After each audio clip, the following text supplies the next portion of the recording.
Raise your horns high and let your spirit flow. It's the classic metal wrap-up show. Feel the rush, let the loudness grow. It's the classic metal wrap-up show.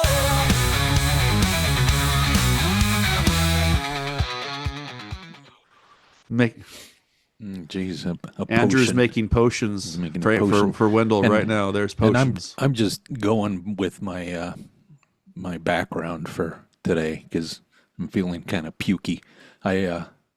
Well, you guys know I missed the Pantera show because I was like, the heat kicked my fucking ass, and I was like, fuck, what a bummer. But at least Jason Lundgren got a chance to go. That's pretty cool. He went last night. Yeah. And I didn't even know because that was the Ridgefield show. Had I been up to it and I would have seen him post stuff, I would have probably sent him a private message and go, hey, dude, meet at wherever, somewhere neutral where we could all find each other and kind of say, hey. But we stirred shit up, I think, a little bit. There was some people on the CMS that were talking about the pass around skank, C-Hag rather, and the potion. So I'm going to go with that one. Okay. Yeah, I need to be filled in. I'm outside. Well, first off, how hot is it there, Ruben? It has been. Yesterday was, like I said, Friday was like 115. I think yesterday was still hovering around 110. I think today's only 100. And I think tomorrow's only going to be 98. So, it's warm. And I think the humidity is really the worst. I think the dry heat's always a little better. It's just the humidity really kind of, not fun. Yeah. It's 105 to 108 down here in Southern Oregon in the mountains, but not as much humidity, kind of a dry, hot heat. Just stay inside and avoid it right now. Right. But, I had to, as you guys can see, I had to recently go to the Quaker Steak and Lube and settle a family debt that someone had incurred. They called me and they said that there's a Neely tab here, and Dash we're looking and for a run. Neely who owes $67 for a dinner tab at the Quaker Steak and no. Lube. So I jumped on the Dokken bike, and that's why my hair is all frazzled. I rode over there and paid the bill, took this photo, and then I'm now here with you guys. So that's where Evil's at, handling the Neely family business. It goes unsettled. We had to settle up, so to speak. Because Wendell, my older brother, didn't take care of his bill, apparently. He was having too many wings and cocktails, chit-chatting with the waitress and the staff. So, well, we're going to go over a few things here, ladies and gentlemen. Even though Ruben's feeling under the weather, me and Andrew are going to help pick up the pace here a little bit. Yep. There is some things, I think right off the bat, we're just going to dive into this topic and subject. Recently, over the last few weeks, more evidence has appeared on the internet of Don Dokken not making any sense at all in some of the statements he's making. And we have obviously some interview footage that Ruben had done with Don that kind of went astray as well. And so we're starting to have a segment here where we just analyze what is actually happening with Mr. Donkey. I think Andrew has some thoughts. Yeah, I have a lot. And guess what? My brain actually works right. So I'm ready to analyze.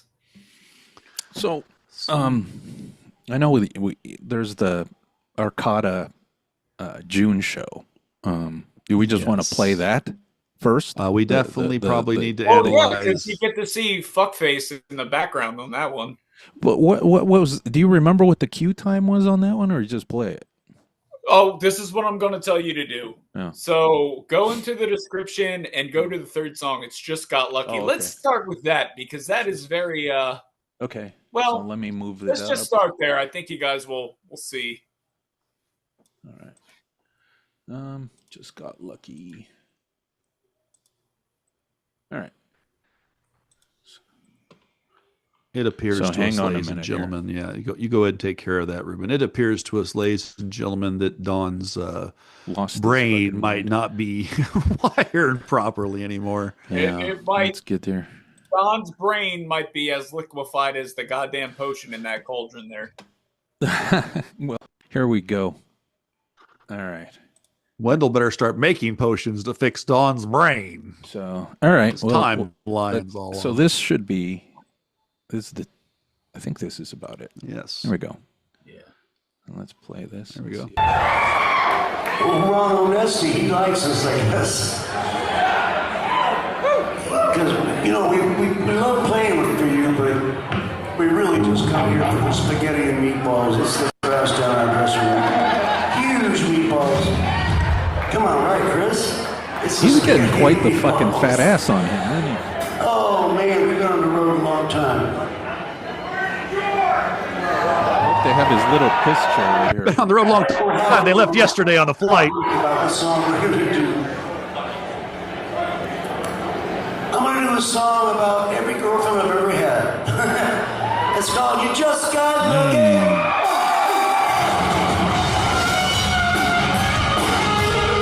Okay, time out.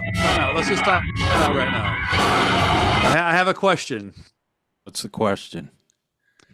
Well, the first question is, is Wendell ever concerned as much about Don's weight as he is? Is he concerned about Don's weight as he is all these ladies he's always talking about? Apparently not. Well, not Again, like just you the lady. He had fucking homo comments to make about fucking David Lee Roth Right. for being in shape. About, oh, he's got a nice tight body. Dude, don't ever fucking say another guy's body is tight. What the fuck is wrong with you? And does Don still think it's 1986 and we don't have the internet and phones in our hand because he says shit like that? Well, we've been on the road a long time. You fly in, dude. The worst this could be is a Saturday night. You flew in on Thursday and you played Friday, right? You didn't play. You're not on the road for 6 or 8 weeks in a bus, bro. This is not 86. What do you? So you've been on the road a long time. Hey. What does that mean? He might.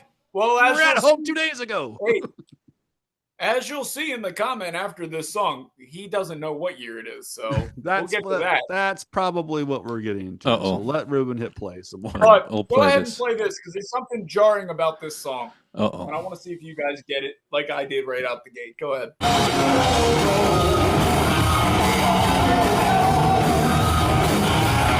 That's Sound Guy. Oh, that's all the way back to the beginning. What was that? That's all the way back to the beginning on Kiss of Death. Oh, shit. That got rewinded when it There we got go. ballsed. Oh, yeah. Here we go. Just got lucky. Yeah, and you got to get the beginning. It's very important beginning. that you hear it when he first starts singing. Yes. Okay. Right about That's here. usually when he lays his best All right, eggs. here we go.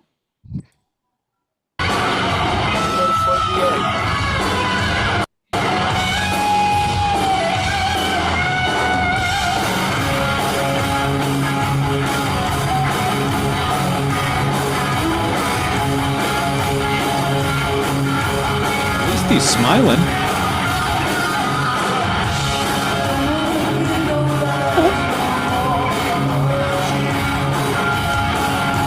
That's not how the song starts. No. That's the second verse. Hey, What hey, the pause fuck? it, pause it, What the fuck? pause. What the fuck? So he's singing the second verse That's the second. first. That's the second verse, and he sings it twice. He sings it where it belongs, and he starts the song out with it. And I'm getting it's not like he's been singing this song for 41 fucking years. so. I don't even know all the words, but doesn't it go? Should have known better. Should Yeah. have seen Should right. have known through better. it, Should have whatever, seen fall in right. love I with should it. have known better. I should Is have it- seen right. This through. is starting to remind me of the Jack tribute song. Yeah. I mean, he fucked So that that's up. the thing is, how can he know the words to Jack songs when he doesn't know the words to the songs that he To wrote? his own. Wait a minute. If you look in the liner notes for Tooth and Nail, though, it doesn't say Don Dokken. It says Jeff Pilson and Mick Brown. Maybe Huh. there you go. All right. No, And but so he wrote Wendell- that because it was a hit. Remember, he wrote that. Any Yeah. song that was a video, he wrote it. Go on. Well, All right. and the part of the reason why Evil was kind of harping on him about the whiskey was he had a little pad with the Sure. words, and he Right. wasn't getting that right, but it wasn't working properly. Here, is he going in raw dog? He doesn't got no prompter, or Wendell, you didn't prep the fucking iPad so he knew what the fuck to say. But it's his song, though. I agree. I'm just saying, if he has a brain fart, he should be able to Yeah. look down and see Sure. the first words of the song, and then it keys off in his head. Oh, I know better. To see I think- right through. One of the other things I noticed, his left hand is looking a lot better. You know, Yeah. And I will be honest, he's doing more with his right hand, like Right. month by But month by month. He You know, still plays the "I'm completely crippled" thing. If you were completely crippled, it would be useless. Right. You wouldn't be able to do even this. right, right.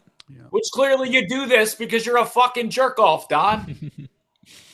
Anyway, All right. All he right. fucks up. Watch Yeah, Levin because Uh-oh. Levin gives the signal to the other two guys of just roll with it. Okay.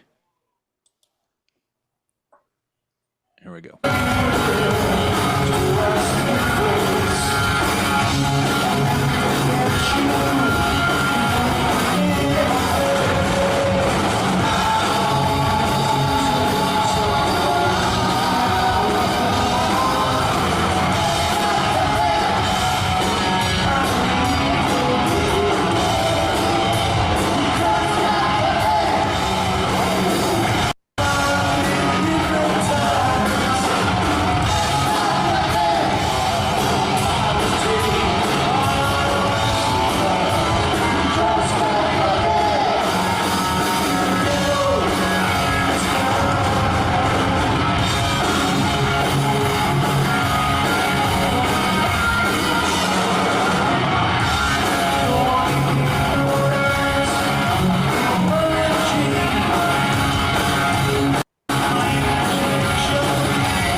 Levin knows.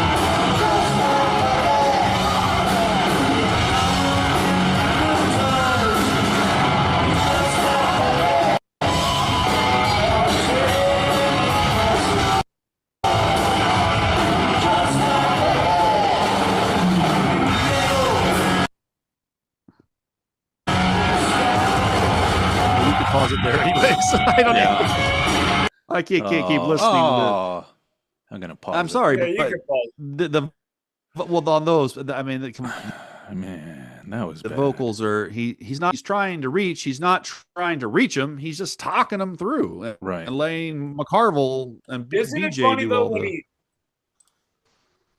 Isn't it funny though when he tries to jazz? He has no fucking melodic voice left, and he tries to jazz it up, and it just sounds. It sounds like a deaf guy fucking yelling into a megaphone. Yeah, Well, and what it's we awful. have there is a band trying to compensate for a frontman who doesn't know where he's at in the song and doesn't know what he's doing. I should've given it up Wasn't a there? long Hold on, fucking there time wasn't ago. there another part in that same. Oh, you video, said at though, the end? Andrew, Did you say at where the end? he messes up the date and time? That's right after Just Got Lucky before Okay, they play well, Fugitive. Well, let me. Yeah. Okay, let me. He tells let me you. cue that up. He tells you when the new album came out. Wait till you hear Yeah, this. let's- By the Oh, way, boy. before you do this, I want to let you know this show is from this year. This show is from Yeah. June of 2025. Yep. The album, that hunk of shit that they put out, came out in October of 23. So just keep that in mind. Right. All right. So let's play the tail end of this.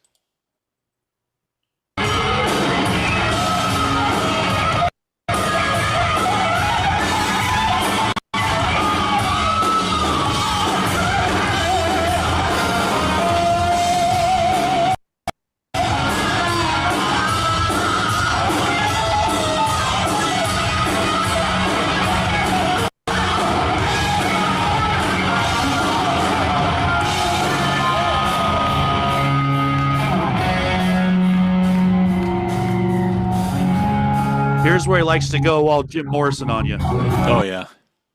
Oh come on. The fuck. There we go. This is a fucking commercial, or Is it? It I could- think the video Yeah. stream is doing an impression of Don's Well, brain it could right be now. the Yeah. internet gremlins It's cutting in again. and out. Here, let's kill that until it loads, and then we'll get it. When I going was again. watching last night's show while doing my dishes, I believe that Yeah. they were having tech problems too. Yeah, this. I think it's trying to load an ad. Oh, here we go. I'll fast. Oh, you want to see the Morrison part though, right? Him doing the Morrison thing. No, Oh. no, it's okay. He just always does that every time he does that song where he starts talking to you in this sultry We'll voice, see. trying to We'll act see. like he's got the deep baritone. He's Yeah. been doing that since Red Beach was in the band. Well, though, hasn't he 'cause been they doing? I He know, used to I do know. that on "It's Not Love," right, where he'd do a little bit of that kind of weird talking thing too. Mhm. Yeah, And usually during breakdowns, he likes to try to go into his Impress One of you. those songs you like put a little Philosopher bit of mode. fucking the end from the Doors and the Mhm. breakdown, and Oh, it just yeah, yeah. it didn't fit there. He was just Yeah. like ride the snake to the lake. He's Yeah, old I and believe yeah. one of the first times I ever saw Dokken was with Reb Beach, and Don was wearing a tie-dyed 60s looking drape Sure. over thing, and he was looking very. He even had leather brown pants with tassels and stuff, like Sure. he was Morrisoned out or something. Right. Okay. Well, let's run this here. Love being in this neck of the woods, man. This is the shit. So far, so good. You having a good time? We've been on the road for like a year, and tonight is our last show for a while, so I hope you don't get tired. We're going to do a long motherfucker. Lie number one.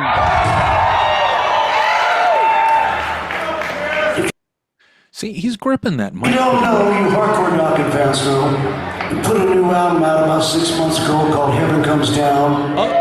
6 Took us months. 2 years to write it, and I won't tell you Pause why. it. Pause it. A lot There of it is. problems, you know. There it is. 6 months, he said. So he's implying that Heaven Comes Down came out in December of 24 because this was June of 25. Right. And at that point, it had already been out for a year and 2 months. He has an entire calendar year, But he's ladies and sharp. gentlemen, that he has wiped off his memory and doesn't know what he was Yeah. doing. Also, that's their last show for a while, but then like 2 weeks later, they were at fucking SeaWorld. Hold on. Yes, and he claims they've been on the road for a year. No, you Oh, have not. They've been on Again, flying. wow. Flying. Been Dude, flying they've been in on the road. one weekend, maybe 2 weekends a month. That's all that you're doing, Don. You're not even out there every single weekend. There's weekends on your calendar wide open where you're staying at home in New Mexico, not doing anything. So that's all. Like, again, he's going like he thinks in his mind at his age, I guess. This is how we regress once we hit 70. I think start he's going back in demented, time don't in our you? head? Yeah, or something's going on. He thinks All that he right. can just say these things and no one's Bigger- gonna know different. Bigger problem. It's not because he's old. His brain has Great. always been fucked up. Yeah. Go back to the fucking 80s. He fucking just talks shit all the time. And you're just sitting there thinking to yourself, what? Like, this guy has no idea what the fuck he is talking about. The same thing he did with Just Got Lucky, he was doing with songs live back in the 80s. Like, he just has shit for fucking brains. Well, either way, to say, I mean, now that he says 6 months in this one, the one I was just watching is them Yep. at SeaWorld because, ladies and gentlemen, they Which would've been a headlined a few show weeks later. just a few weeks after this one at SeaWorld because it was end of July or beginning of August. And so, yeah, they weren't like, this wasn't the last show of the tour. See you next year. I mean, that's not what was going on, Don. And then on that one, he says, this is off our new album released earlier this year. Mm-hmm. Yeah. So he didn't even give you a timeline. He just thinks that this is 2023. That's what he's saying. I mean, what the fuck, dude? That's crazy. So, yeah, and how he would think that any of the people in the crowd, because again, think about it, guys. He's got 500 people there, 800 people, whatever. Wendell's going to flaunt it up to be 1,000. Okay, whatever. They're hardcore Dokken people then, because that's who showed up to your show, bro. Not just the average mom and pop. They don't even hear about you anymore. These are people that actually pay attention to Blabbermouth, the internet, the sleaze rocks, of this stuff. So they know, And bro. are They know when you also- release the album. Delusional. Yeah. I'm a big Dokken fan. I know everybody. I know other CMSers. How can you be a fan of something and shit on it at the same time? Well, same. Because with, when you Motley. truly fucking like something, you don't want to see it suck. Why, Yeah. And why is it okay whenever Chris acknowledges that about bands, but whenever you acknowledge it about the sacred fucking cow, Don Dokken, suddenly you're a fucking dick, man. How come there's no standards to this motherfucker? That has been the point the entire time, is the hypocrisy. Like, for instance, I get he's Neely's friend, but I'm sorry, like, as a fucking guy, pretty sure we've all gotten into scraps with our friends where we've told people you're being delusional, or dude, you need to get out of your head, or hey, dude, you're kind of being fucking stupid about this. And people just fucking roll with the punches. Like, honestly, how the fuck are you going to talk to a fucking grown-ass man and be afraid of what he's going to fucking think of you like it's a fucking girl that you're trying to date? The fuck is that shit? But Wendell's manly? You care that much about what another grown man thinks? Well, and again, it's the hypocrisy, ladies and gentlemen. This is how evil came to be. I couldn't even call into the show and voice an opinion about the current Dokken performance when they were rating it versus David Lee Ross and Vince Neils and Mark Slaughters and Mark Torians and all the people they would, at that time, they were railing on about performances. Yeah.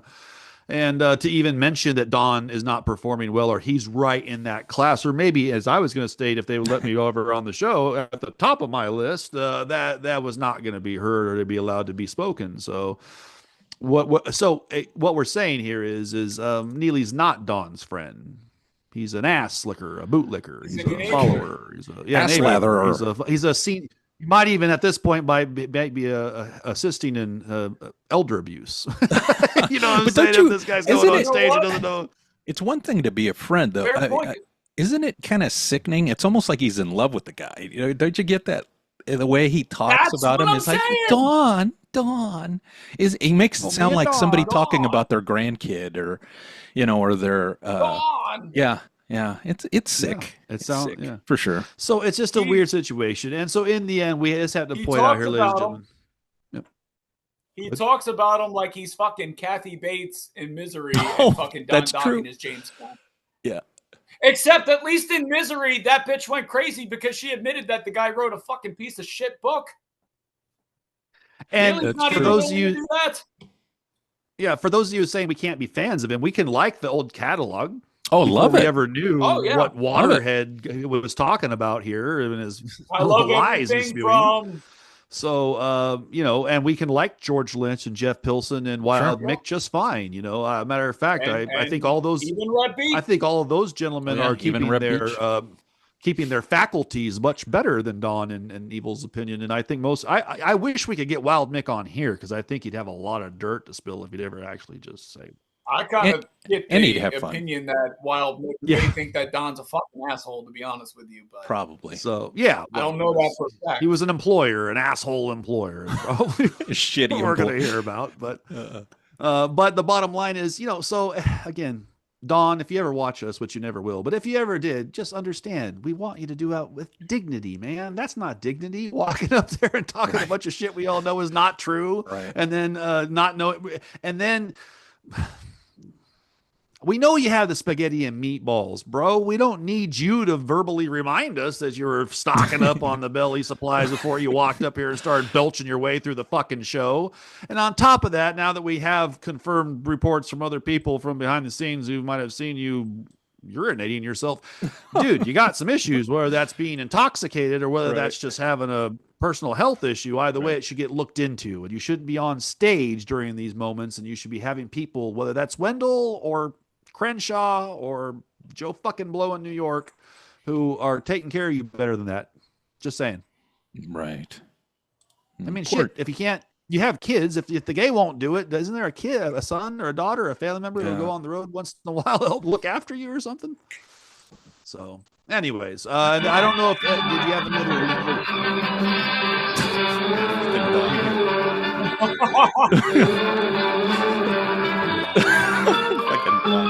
Oh, there he is.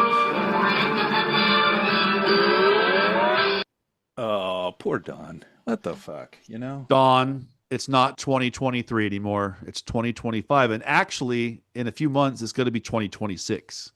So if you go on stage, if you go on stage in 2026 and you say released an album earlier this year, someone's going to have to walk up there and go, what the hell are you saying? Stop talking. I want him to get. I want it to get really bad. I want him to be on stage and be like, "We just put out a new album 2 days ago. It's called Erase the Slate." Oh shit! Or, you know, again, if Wendell was doing the job properly, he'd go over to the sound guy and he'd say, "Hey, in between songs, just turn Don's vocal mic down. And then when he gets back to the song starting, turn it back up. Right. So we don't have to hear the nonsense. He shouldn't be on stage at all. No. He is lumbering around like it's a chore to be up there doing what he's doing. At his age, it might be. Because you just brought up the other thing I wanted to say. You want to talk about this guy and being just an outright disrespectful fucking hunk of dog shit? Let's talk about the fact that, according to Neely, let's make sure that the source gets credit where credit's due. According to Wendell Neely, so if you see this, again, one, doubt that you will watch, like Evil just said. 2, 3 seconds later, you probably won't even remember what the fuck you even saw. But according to Neely, he's out there shitting on fucking Jack Russell and his health. And, it only killed the guy. So it's not like it was serious or anything. Right. And apparently Don is too good to sit down on a fucking bar stool because that's pathetic. And he's not Jack Russell or anything. Comment. But that was your friend that you loved. He called you dad and you called him son and you loved him so much. But let's shit on him. And it killed him. And let's go to his memorial and butcher his fucking song. He had a voice. He sounded better than you till the day he fucking died. Mm-hmm. And you're going to shit on him? Fuck you, Don. Guess what, motherfucker? You want to talk real shit?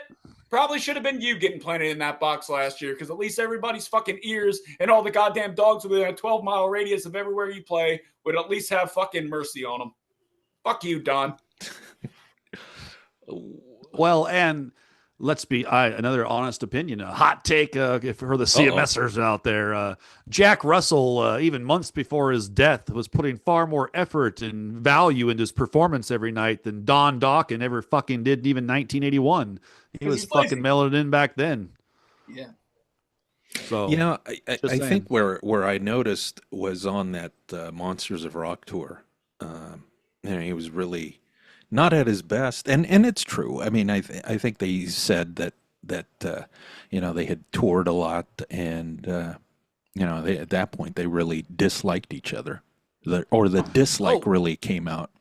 Yeah, let's point out that fabrication too, because there's an interview where Don clearly says that they went into the Monsters of Rock and they had been on the road for a year or two, but Metallica had not been on the road for a couple of years. Neither had Van Halen, and Scorpions were just coming back.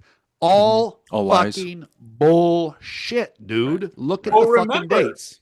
Remember, Don told somebody flat out in one of the interviews that we already covered that David Lee Roth told him on the 88 Monsters of Rock. David Lee Roth told him. David Lee Roth. Yeah, right. I remember that one. He's completely forgot that it was Sammy Hagar. He's completely forgot that by 88, they were already touring for the second Van Hagar album. Right. That Metallica was already had And Justice for All dropped and were out on the road for that. So they were out doing gigs prior to. Well, they had already done all those shows with Ozzy too.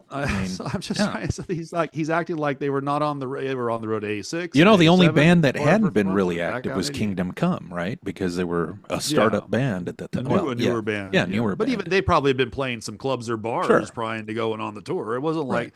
So Don's trying to act like he's building an excuse. If you ever question why his voice wasn't so tip-top or why Dokken wasn't the top band on that bill, is not because the other bands are better. It's because we were coming off a tour and doing all these years, and these bands were fresh. Right. Horse shit, all horse shit. So did you ever notice that there was, even when he was good, there were still shortcomings live with Don's voice? Sure. Of course. Yeah. So let's peel back the curtain. I thought this was common knowledge. You guys already know this, so it's not like I'm telling you guys anything new. But to all the super fans that want to go, well, Don sound really great on the records. Hey, shithead, did you know that you don't record the entire song all at once? It's broken into pieces. So you can take a moment and breathe and come back and do something at your full ability. And it's going to be different than when you're on stage and you got to run through an entire set or an entire song. And you can't breathe the same way. Right. And just a thought. You're going to go in the studio to perfect your vocals take after take with Mick and Jeff in their prime, giving you background vocals. Right. And as we all know, in studio world, the 1980s, there could have been other guys coming in to pipe in some backgrounds on the choruses that was never even fucking credited and just paid some fucking cash, like Don was doing probably for Scorpions at various times. Right. So I'm just saying, like, dude. So I don't. Let's be straight. A lot of those 80s singers, when you saw them live, didn't reproduce what they did on the album. Yeah, No. I mean, even Axl in 87, 88 was not really what you heard on the Appetite. And this is why Jeff Tate back in the day was fucking because it was a lot closer to what you heard on the album. This is why Rob Halford is a rare breed, because many of what you're going to hear on the album you're going to hear live, and so it's very Dio and why Bruce. they're the top. These are Bruce Dickinson can replicate what he does on an album on stage. Very few guys can. I mean, a lot of them are the guys that go in and layer 10 vocal tracks to make a song happen, and then they're up there singing one vocal track and it doesn't sound right. And a lot of them that do that were the actual hair band guys, were the hair metal guys that weren't really all that fucking as talented as you thought they were vocally. Yeah. Now their bands were fucking awesome. Well, a lot of times it was hit or miss. Also, guys, this potion's really overbrewing. It's almost ready for Don to. Ooh, might help his brain heal a little bit. He'll understand it where will he help is. everything heal a little bit because it will be lights out, pal. Well, we got it's the magic death potion. You're giving him the Aussie potion. You don't have any potion. I mean, I have potion over here with the Aussie potion with the sea hag, and then Andrew has his own potion. What do you got brewing? Anything? I guess just Quaker steak and loop. They might be brewing a potion for Neely if he doesn't pay a $67 dinner tab that he rocked out on. So they're going to slip it in his cocktail. So anyways, that's kind of our Dokken wrap for today, ladies and gentlemen. The debunking Dokken's feeble but hold brain. on, maybe we should play a little bit more of this interview because remember we left off when we were going to start him riding off into the sunset. You said I needed to hear this. Yeah, he was riding off. Good to see his wonderful demeanor too. Yeah, by the way, he's in top I form. want to be clear about something so that nobody can say, well, he was making death threats to the Don.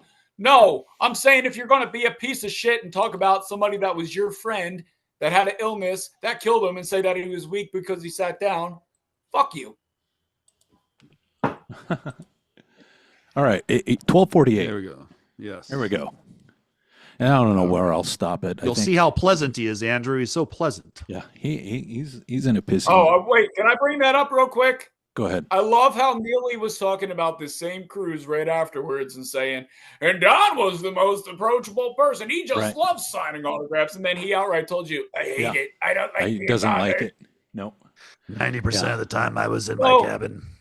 Neely, your own guy is telling everybody that you're full of shit without realizing that he's telling everybody that you're full of shit, you fucking liar. Yeah. There's so many lies, they can't keep their lies straight. That's what's happening. Maybe Neely's divorced because he lies about everything and women don't put up with that shit. That could be it. That could be But it. Don, too. I don't think Don could keep a woman, it seems like. No, well, it's funny because on that One Night Live DVD, the acoustic one that they did, there's a segment where just Don was talking about his life and randomly said, and I've never been in a relationship for more than a year at a time. No woman can put up with my bullshit. He's right. The narcissistic, egotistical bullshit. Yes. Oh, poor Don.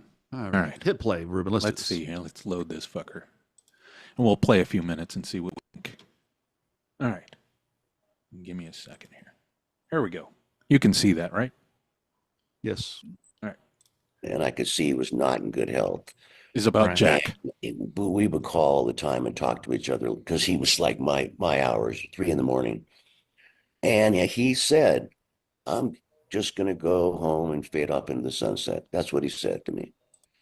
He knew what was up, I mean, you got Lewy dementia and multiple muscular atrophy. I mean, what can you do? Right.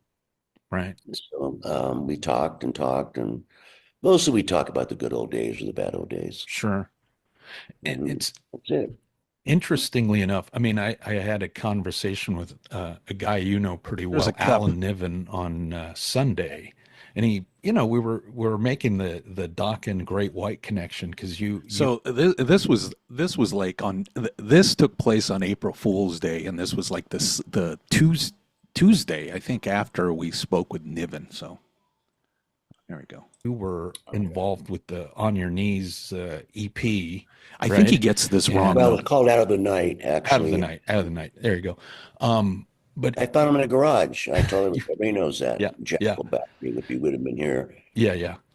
I found him in a garage. I took him in the studio. Alan worked at Green World, and he gave me a $7,500 budget, I think it was, and me and Michael Wagner did the EP. Right. And the rest is history. The rest is history. One of the interesting things, though, that came out in my conversation with Alan, he had mentioned that he had at one point given you like the advice that Dokken should have been a 2-guitar band. And do you have any recollection of that? I mean, he was pressing for you to not drop the guitar in a sense. Yeah, he was. And we ended up a 2-guitar band when I got John Norum and Billy White, who was like an That wasn't prodigy. Dokken. What a great That was lineup that was the fucking solo band. The Ashes Solo. solo. That's like the And- up from and the again, ashes. Again, he ended up a 2-guitar band then, but doesn't Yeah. he always say, I never got to show my lead guitar chops because Sure. George wouldn't let me? Well, what about all the times George wasn't in the band, Don, before you Right. got fucking paralyzed and you Right. didn't break out the guitar to play lead? Sure, a couple times per set you would break out the guitar and play some rhythm guitar. Okay, fine, fair enough, but where's this lead guitar skill that you claim that you had? Right. And if that's what Niven was suggesting, who's a pretty smart guy in the rock business, and you're claiming you play guitar so well and you do guitar solos so well as George, why would you not play guitar? Who in the Right. band was saying, don't do that? Right. Don't get it. I don't buy it. I think that he knew George was a better guitar player. Sure. They didn't need 2 guitar players unless I can't even compete with George. So All right. Well, let's see. Play a little longer. I think this is creeping up right around the point that he goes, I heard you said I ruined Jack's memorial, and we'll cut it at that because I'll be like, Yes. I said, I never said that. Was Up from the Ashes, Mickey D on drums, Peter Baltz from Accept on bass. I had a hell of a lineup. But yeah, I played guitar my whole life, and I never thought I'd put it down. Mm-hmm. But I was under pressure to put it down. They wanted me to be a David Lee Roth type, and do backflips, but I don't do that. I would have broke my neck. So, I mean, yeah, you did they were anyway. pushing really hard. And George would say, I'm the guitar player. You're the singer. That was that typical. So again, he's pinning it on George. Like, do you think George had that kind of power? I mean, well, and he initially said they were telling me to be the David Lee. Who's they? yeah. Who's they? Is That's what I wanna know, too. this Q Prime? Probably. Is this? Yeah, I mean, who's they? You should just say who that is. I hate when they do that. I don't understand. Well, it's like 1980, whatever. Why do you think that Cliff Bernstein's going to come out? Don't say I told them to tell you that, Don. Cliff Bernstein don't give a fuck now. It's 40 years later. Right. So, Lineup. Right. But our first U.S. tour, right after Blue Oyster Cult arena tour, on the way back from the East Coast, our manager booked us shows to get back home. Just we have enough money to pay for the gas and the bus. Right. And there's videos floating around of me and George and I playing guitar together on stage. Yeah. I do remember it was the video for Breaking the Chains. I think you're playing guitar on that too, on the video. So, I mean, Yep. I mean, you look pretty comfortable playing guitar. Well, I started playing when I was 10. Right. Yeah. Right. And I wrote a lot of the songs and, musically, there I we mean, go. people think, oh, so George writes the music, Don writes the lyrics. That's not really the juxtaposition. That's not the way it really was. Right. They would go up and write, and I'd go up into my little dinky apartment and I'd write. Truth is, I never wrote. Gosh, I don't think I ever wrote a song with George. There's usually Jeff, Mick, and George, and then I'd go hole up in my apartment. What? Do you buy that? so he never He never once had collaborated? George and Jeff and Mick walk in and go, here's the riffs we got and how they go together. Can you come up with words and melodies? And he never went home and said, let me write some more lyrics to this. Because that would be, Well, I guess that's what he's saying. but he never wrote a song with George, except for when I wrote a song with George. But I didn't write a song with him, guys. Where I That's come from, that bizarre. is songwriting. If they Right. didn't have the whole thing, words, melody, music, all in one thing handed to you on the platter, then in your exchanging ideas and collaborating on how the song, because if Don is writing the words and the vocal melodies, then he's going to come back and go, I need you to play that riff 8 times or 12 times to sing this part here, and then I need you to change the. I'm just saying that becomes a collaborative songwriting Right. venture right You there. don't understand. I didn't write a song with him, except for when I did.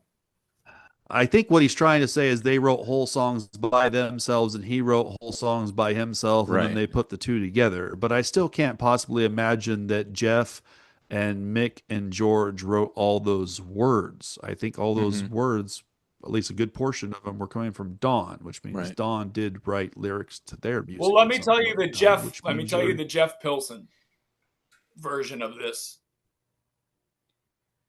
He said Don was really good with coming up with ideas for choruses.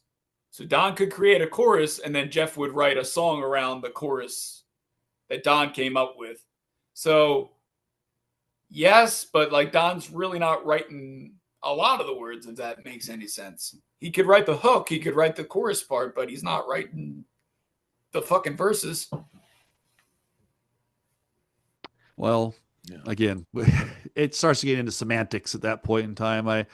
What I don't believe, though, is that Don wrote everything and they wrote nothing. And I don't believe they wrote everything and he wrote nothing. Clearly, there was a collaborative process that created the sound that was Dokken, and he's neither willing or able to give credit to them for their piece of it. Right. Well, we can put it this way. Whatever they wrote was pretty significant, because look at how everything has been for the last 20 fucking years. Mm-hmm. And if you think about it, a lot of times when he does say that they did these writing sessions, I've also heard interviews where he claims that they were coked out, they were on drugs, so they would Right. go off and for a day come back with nothing for me to work with. So I don't know. Which is They it? were all coked out. I never did coke except for when I did. Except for, well, I Yeah, mean, no shit. okay, they're on coke, and the problem was you were on Valium and booze and passed out in the corner. Gotcha. Right. Oh, all right. Well, what was it, that one thing you said about I never got into cocaine? I never even touched it. I did Yeah. coke in my early 20s. Well, that's very different from never touched it. Never touching it. Yeah. Yeah. Getting on it and quitting is still doing it. It's not never touched it. Never touched it would be you never touched it. All right, let's let him finish the where he mentions that Ruben sandbagged him or talked trash or whatever. But Ruben gets falsely accused of what Evil probably said. Right. I mean, do what I did. Okay. So it was We all get together and say, so what do you guys got? were kind of doing the modern day kind of songwriting, right? Like when people work kind of virtually or whatever, you know, they did their thing and then you guys shared something and combined it. Is that right?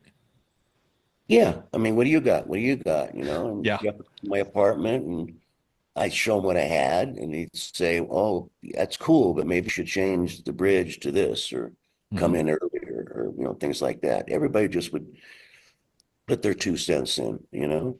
Right. And then we would just submit them to the record company as a blind taste test, and the record company decide what songs went on the record. Right. There were songs I loved dearly that didn't make it, you know, and I was like, dang, I don't know why they didn't hear it, you know, but they didn't. So Yeah. Don, real quick, one of the things that I recall fondly, you know, back when I got into buying CDs, made the shift from cassette to CDs, is going to Tower Records on release day, picking up Back for the Attack. And the one thing I clearly remember is the hype sticker on there saying over 60 minutes of music. What's your thoughts on stacking all those tunes onto that album? I mean, could you would you have preferred to strip down a couple songs, take a few songs out, or what's the thoughts on that now? I don't remember. I mean, I don't remember What? that. All I remember is going to Tower Records with my VP, Tom Zutod, who signed a ton of bands, and he said, let's go for a ride and go to lunch. And He's a friend of the And show. he tricked me, he goes, let's stop by Tower Records and check Okay. out out. And I pull up the Tower Records, and the whole front of Tower Records was a giant thing of Dokken with the It's not even the right album. Listen to this. claw actually made out of paper mache coming out of the wall. They Oh, spent a wow. lot of yeah, the claw and tooth Yeah, yeah, tooth and out nail. of the wall of Tyrant. So it wasn't even back for the attack, dude. It was tooth and nail, and he goes into tooth and nail. I For some told reason- you. He What the doesn't fuck? even Isn't there know 4 what album years? it Isn't there was. 4 Yeah. years difference between Right. Yes, there is. What the fuck? 84 and to 87. So what is that? Yeah, 3 Like years. Yes, 3 years and change. And I yeah. get it. I do remember even the Tower Records in Portland having that styrofoam claw, although it wasn't very big. I mean, it was large, but he makes it sound like it was this monstrous thing that took up a wall or something. But Now yeah, he has his own. now he's got. Well, yeah, now he's got his own. All right, let's That's see where he takes first it. got the idea. The tooth and nail, tooth and claw. There we go. I'm like, holy shit. That was pretty awesome. And when they took it down, Raise your horns high.